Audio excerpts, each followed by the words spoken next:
ছাত্র জনতার গণ অভ্যুত্থানকে যারা ব্যর্থ করতে চাইবে তাদের বিরুদ্ধে চূড়ান্ত বিপ্লবের ডাক আসবে বলে হুঁশিয়ারি দিয়েছেন যুব ও ক্রীড়া উপদেষ্টা আসিফ মাহমুদ। মাওলানা আব্দুল হামিদ খান ভাসানীর ৪৮তম মৃত্যুবার্ষিকী উপলক্ষে বুধবার বিকেলে টাঙ্গাইলে মাওলানা ভাসানী ও নতুন বাংলাদেশ শীর্ষক আলোচনা সভায় এই হুঁশিয়ারি দেন তিনি। এরপর নিজের ভেরিফাইড পেজে সেই বক্তব্যের একটি ফটোকার্ড শেয়ার করেন আসিফ মাহমুদ।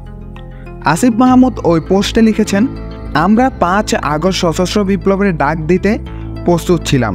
কেউ যদি রক্তস্নাত এই অভ্যুত্থানকে ব্যর্থ করতে চায়, চূড়ান্ত বিপ্লবের ডাক তাদেরই বিরুদ্ধে আসবে।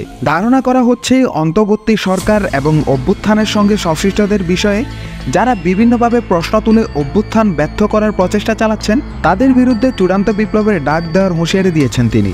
এছাড়া আলোচনা সভায় অংশগ্রহণের পর নতুন উপদেষ্টা নিয়োগের বিষয়ে করা সাংবাদিকদের এ প্রশ্নের জবাবে আসিফ মাহমুদ বলেন, আমরা মনে করি যে যাদের নিয়োগ দেওয়া হয়েছে তারা জনগণের আকাঙ্ক্ষার পক্ষেই থাকবেন। আপনারা এই সরকারের উপর আস্থা রাখতে পারেন। এই সরকার জনগণের আকাঙ্ক্ষা বাস্তবায়ন করবেন এবং যারা নিয়োগপ্রাপ্ত হয়েছেন তারাও এই আকাঙ্ক্ষা বাস্তবায়নের মধ্যে সামিল হবেন।